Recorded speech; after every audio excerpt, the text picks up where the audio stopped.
Hoy día vamos a examinar los fundamentos teológicos de la educación cristiana de jóvenes y adultos. Y vamos a comenzar en la página 14 de la Separata, leyendo la introducción. Dice así: una teología adecuada es la que ve a Cristo como el transformador de la cultura. Es la que capacita al alumno para las crisis de la vida y las preguntas difíciles del destino humano. No diluye la palabra de Dios al encarar los problemas modernos, sino que le da libertad de movimiento. Este tipo de teología es eterna y relevante en todas las edades. Cabe en la vida. Lo que estamos hablando aquí es qué perspectiva de vida tenemos, qué creencias tenemos, qué creencias básicas acerca de la vida. Tenemos que tener un fundamento teológico para cada cosa que hacemos, y en este caso vamos a examinar los fundamentos teológicos de la educación. ¿Qué creemos acerca de la educación de jóvenes y adultos dentro de la iglesia?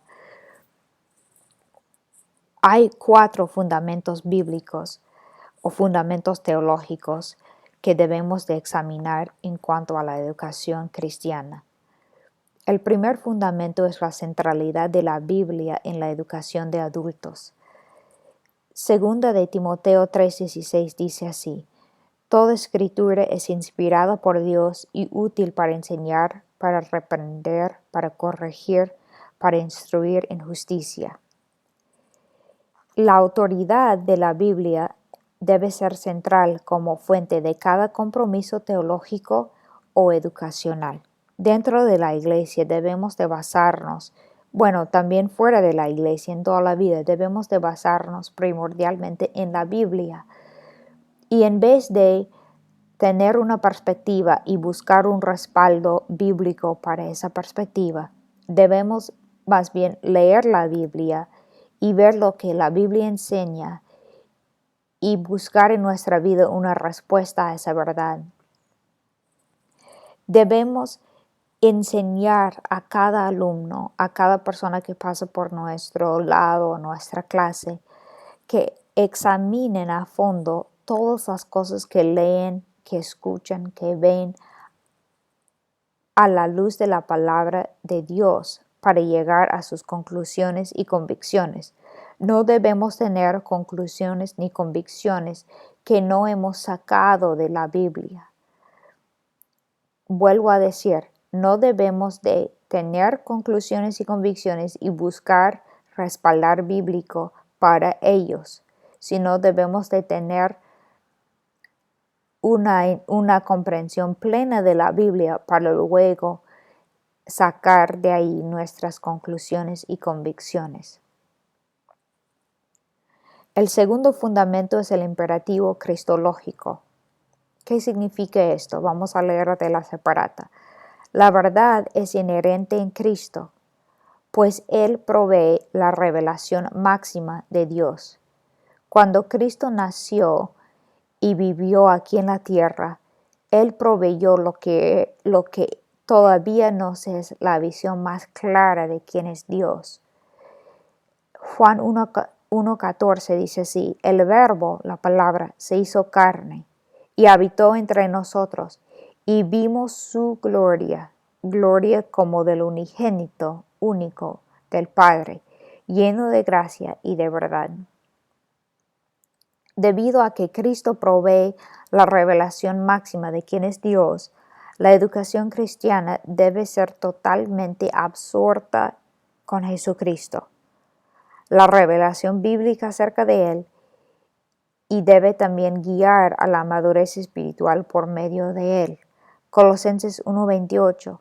A Él nosotros proclamamos, anunciamos, amonestando a todos los hombres y enseñando a todos los hombres con toda sabiduría, a fin de poder presentar a todo hombre perfecto en Cristo. El centro de lo que enseñamos debe ser Cristo. Cuando sacamos aplicaciones para la vida, deben ser sacados de la vida de Cristo, enseñando a todos para que ellos sean completos en Cristo. Él es el centro. Entonces tenemos un imperativo cristológico, un centro cristológico para nuestras enseñanzas. El tercer fundamento es el factor humano.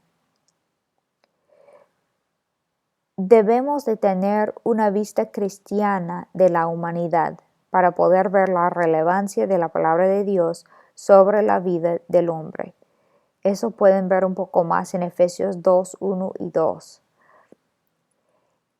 Si estamos viendo al hombre o a la humanidad como Dios quiere que los veamos, vamos a hacer 4 cosas en la educación cristiana. Vamos a enfocarnos en relaciones. Vemos en la Biblia que Dios busca relacionarse con el hombre, busca que haya paz en esa relación y busca que también haya buenas relaciones de paz entre cada hombre. Nosotros como educadores cristianos debemos enfocarnos en relaciones con nuestros alumnos, las relaciones que nuestros alumnos tienen con sus familiares, con sus compañeros de trabajo, con las personas en la iglesia. El factor humano se enfoca en relaciones. También se preocupa con guiar al alumno a Cristo para la salvación. Mi primera preocupación es la relación que ese alumno tiene con Cristo. Mi primera preocupación es buscar que el alumno tenga toda la verdad necesaria para llegar a la salvación. Obviamente el Espíritu Santo es quien hace esa obra final, pero yo como maestra me preocupo con guiar al alumno hacia esas verdades que le van a llevar a la salvación. También voy a buscar que el alumno llegue a la madurez completa en Cristo. Perdón, vamos a retroceder uno más. Buscamos entender la naturaleza espiritual de las personas. Tenemos que comprender que una persona se conforma no tan solo de lo físico, sino de lo espiritual. Y tenemos que comprender cómo funciona esa naturaleza espiritual para de verdad llegar al corazón de la persona por medio del poder del Espíritu Santo. También tenemos que buscar que el alumno llegue a la madurez completa en Cristo, entendiendo que solo en Cristo podemos cumplir con nuestro potencial. No es posible que yo llegue a mi máximo potencial sin Cristo. La madurez completa viene cuando yo me parezco más a Cristo. El cuarto fundamento teológico es la misión y el ministerio corporativo de la iglesia. En la separata dice así: la iglesia es el cuerpo de Cristo y trasciende geografía, raza, género y generaciones. Es tanto universal como visible y local. Efesios 4:5 dice: un solo Señor, una sola fe, un solo bautismo. Cuando yo estoy pensando en la iglesia universal, tengo que comprender de que nosotros como cristianos alrededor del mundo, el cuerpo, la novia que Cristo viene a recoger, comparte un solo Señor, una sola fe, un solo bautismo. Esa es la base de nuestra fe. Eso hace que por más que yo sea de la iglesia bautista y otro creyente sea de la iglesia, tal vez presbiteriana o tal vez de la alianza, igualmente somos parte de la iglesia universal. ¿Por qué? Porque compartimos al mismo Señor, la misma fe, la misma base de fe y un solo bautismo. La identidad de la iglesia como cuerpo de Cristo, o sea, las manos y pies de Cristo aquí en la tierra, determina la actividad de la iglesia. Mi identidad como parte del cuerpo de Cristo y determina mi actividad como maestra. En el contexto educativo, esta actividad es discipular. para que cada creyente llegue a cumplir con los mandatos de Cristo en este mundo. Mi mandato como hija de Dios es discipular. Ya que yo soy hija de Dios, esa es mi identidad. Mi actividad es discipular para que cada otro creyente y yo también lleguemos a cumplir con los mandatos de Cristo en este mundo. Ahora, para tener una misión y un ministerio, una iglesia eficaz va a cumplir con 4 factores. Hay 4 cosas esenciales que tiene que tener una iglesia eficaz. Uno es que la iglesia tiene que entender su ministerio. Es esencial entender este ministerio. La iglesia no es tan solo un cuerpo cuidador y edificador. O sea, el enfoque no es tan solo para adentro, sino que la iglesia también es el cuerpo ministrado, el cuerpo que sigue a Jesucristo, sigue su ejemplo, y su ejemplo nos da un modelo de servicio. Mateo 20, 26 al 27 dice así: no ha de ser así entre ustedes, sino que el que entre ustedes quiere llegar a ser grande será su servidor, y el que entre ustedes quiera ser el primero será su siervo. Nosotros, como hijos de Dios y siguiendo el ejemplo de Cristo, no debemos de competir para una posición de líder, sino debemos de servir, como hizo Cristo. Filipenses 2:7 también nos da el ejemplo de Cristo. Dice que Él no buscó aferrarse a sus cualidades de Dios, sino que se despojó a sí mismo, tomando forma de siervo y haciéndose semejante a los hombres. Si vamos a comprender lo que es el ministerio de la iglesia, tenemos que también darnos cuenta de que no debe existir una división falsa entre los cleros y los laicos. En la iglesia de este mundo en el que vivimos, hay una distinción entre los ministros y los miembros. Pero el modelo del Nuevo Testamento no reconoce esta distinción.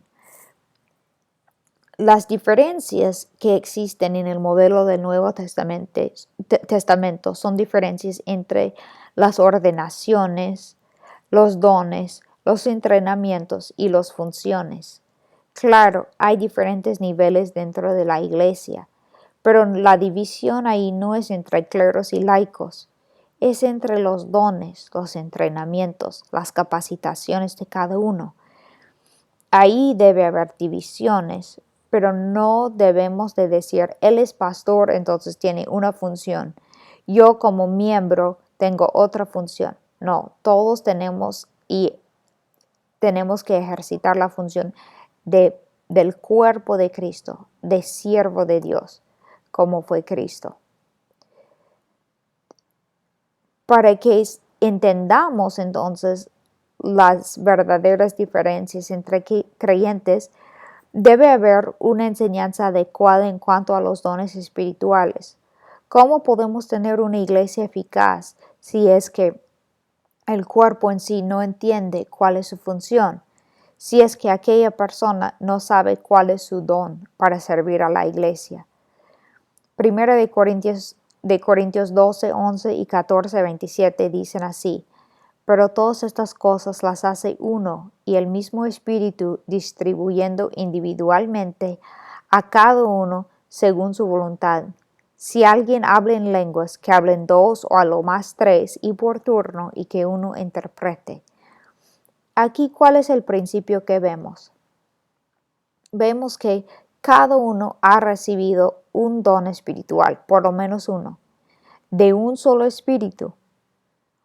Y Él ha dado según a Él le plazca. Él no me da porque yo quiero tal don. Él da según le plazca, según Él quiere que la iglesia se forme. Pero de aquí Pablo procede a explicar, por ejemplo, el don de lenguas, cómo debe de usarse. si bien es cierto, el don de lenguas tal vez no exista hoy en día, tal vez no se dé hoy en día. El ejemplo aquí de cómo se debe de usar el don de lenguas nos da un ejemplo de cómo debemos de educar, de enseñar a nuestros alumnos acerca de los dones. El don de maestro, cómo se usa, cómo se emplea. Debemos enseñar a nuestros alumnos esas cosas. Primera de Pedro 4:10 dice, según cada uno ha recibido un don espiritual, úselo sirviéndose los unos a los otros como buenos administradores de la multiforme gracia de Dios. O sea, la gracia de Dios nos viene de diferentes maneras, de diferentes formas, pero todos debemos de administrar el don que hemos recibido, ese don que nos hace únicos en Dios, en Cristo. ¿Cuál es el patrón único para el ministerio de la iglesia? Es el ejercicio divino de dones espirituales. Efesios 4:12 dice, a fin de capacitar a los santos para la obra del ministerio, para la edificación del cuerpo de Cristo. La iglesia debe de estar ejercitando sus dones. Cada persona debe estar ejercitando su don. ¿Para qué? Para que todos los santos sean edificados como parte del cuerpo de Cristo. Ahora, otra cosa fundamental es el concepto del sacerdocio de todo creyente. Hubo sacerdotes de la tribu de Leví en el Antiguo Testamento. Los que eran de la línea de Aarón funcionaban como sacerdotes. ¿Qué hacía el sacerdote? Intercedía entre el pueblo y Dios. Pero en el Nuevo Testamento tenemos un concepto nuevo del sacerdocio, y es que cada creyente funciona como sacerdote. O sea, yo no tengo que ir por medio de mi pastor para llegar a Dios. No tengo que pedirle ayuda a nadie para yo conversar e interactuar con Dios. No tengo que pedirle perdón a nadie, sino tan solo directo a Dios. Cada creyente es sacerdote delante de Dios. Tengo acceso directo a Dios. Romanos 5:2 dice así, por medio de quien también hemos obtenido entrada por la fe a esta gracia en la cual estamos firmes y nos gloriamos en la esperanza de la gloria de Dios. ¿Por quién obtengo entrada? Por Jesús. Yo directamente por medio de Jesús obtengo entrada, el acceso directo a Dios.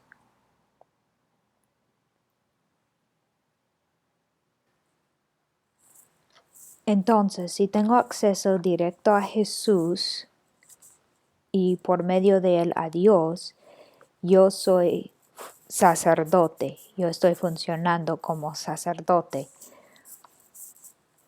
Ahora,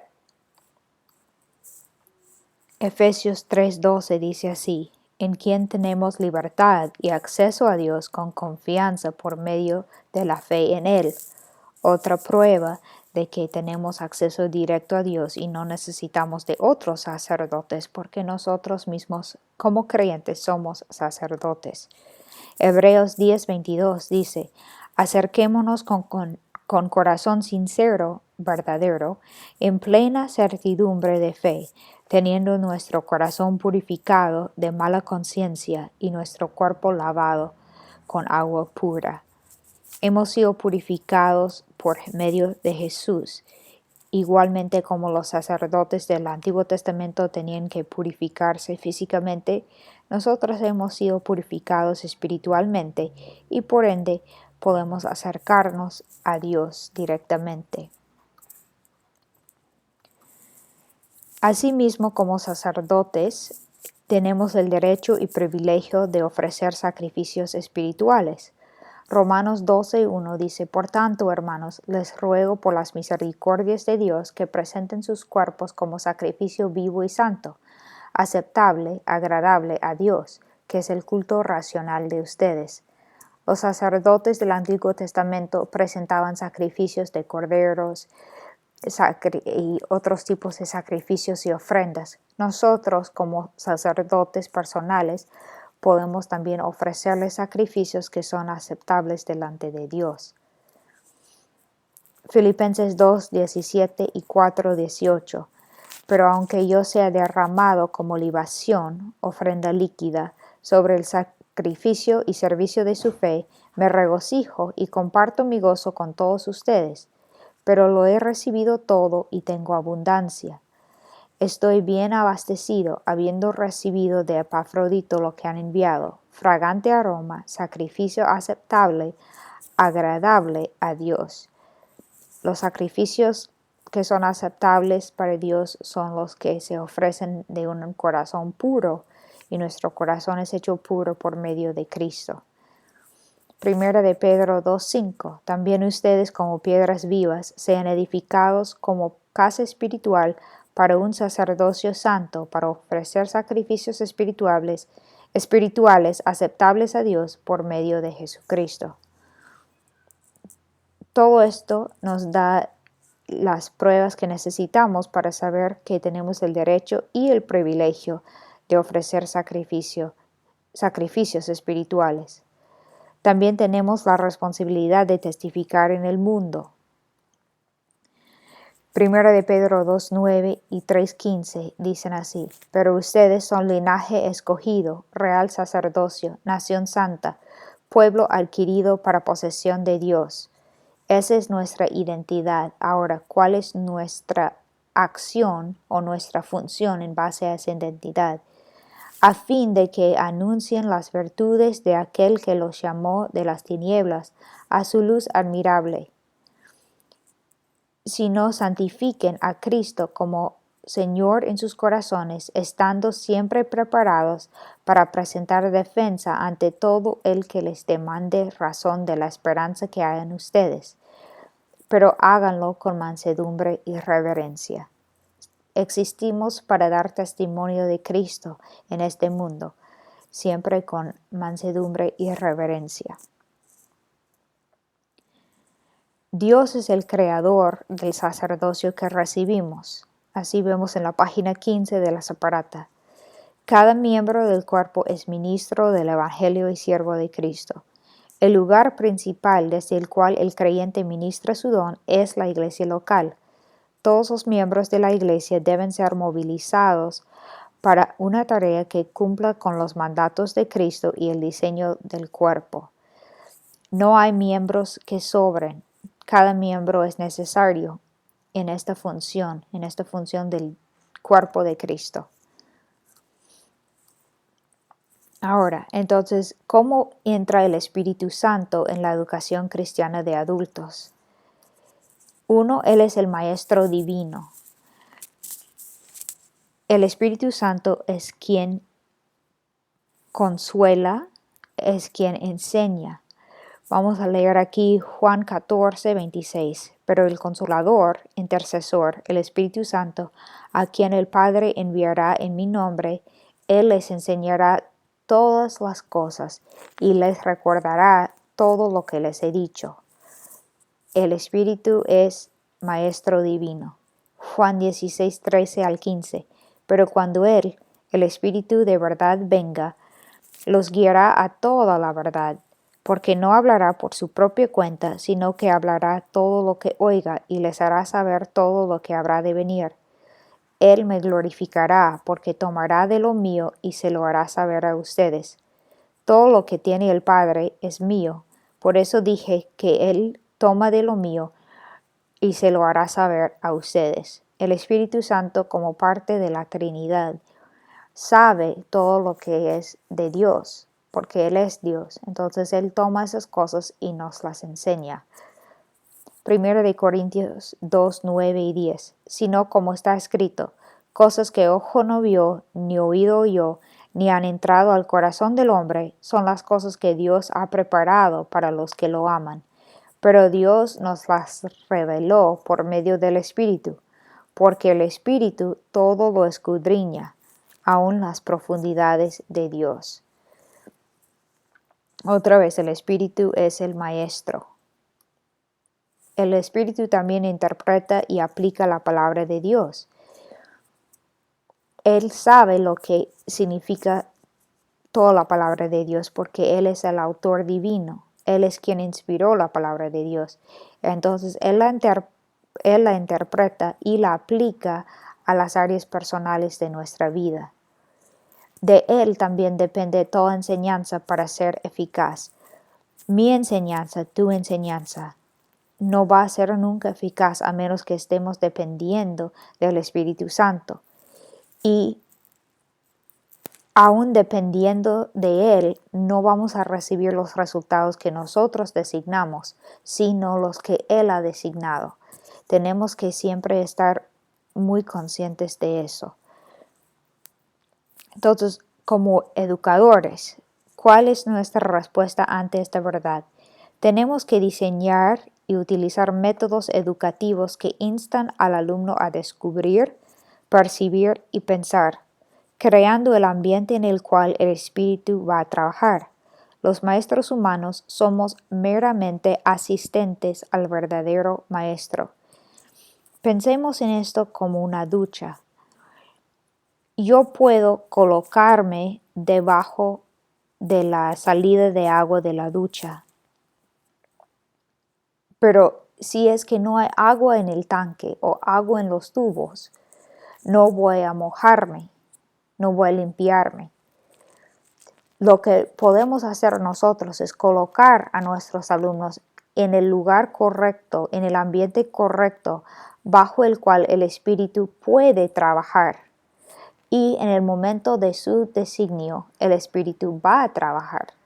Pero nosotros tenemos que alistarle la tierra, fertilizar la tierra, tener a nuestros alumnos listos para que cuando el agua fluya, cuando el espíritu fluya, ellos también reciben esa verdad y son transformados.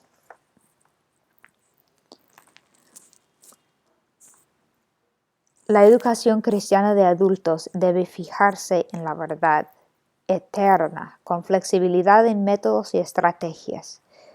No debemos de fijarnos en los métodos ni en las estrategias, sino en la verdad eterna.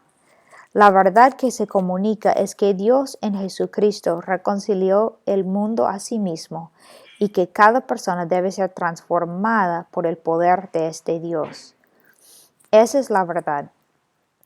Entonces, esa verdad eterna la transmitimos con una variedad de métodos y estrategias. No hay método inspirado, no hay estrategia inspirada. Todo lo que hacemos es para que esa verdad sea transmitida y cambie la vida de nuestros alumnos. Ahora, ¿qué hay para tarea esta semana? Quisiera que vean los puntos de una misión y un ministerio de la Iglesia Eficaz y que analicen a su iglesia a la luz de esos 4 puntos y que me expliquen en una monografía de una página o más las formas en que tu iglesia está cumpliendo con estos puntos y en qué áreas podrían mejorar. No hay iglesia perfecta. También cada iglesia tiene sus buenos aspectos. Entonces quisiera ver ambos lados de tu iglesia en esta monografía. Incluye también ideas y estrategias específicas para que tu iglesia mejore. Recuerda, tú eres parte de la iglesia. Entonces vamos a ver qué ideas tienes para que tu cuerpo local mejore. Me los manden a mi correo, que es rachelfriesstv@gmail.com. Gracias y muchas bendiciones en esta semana.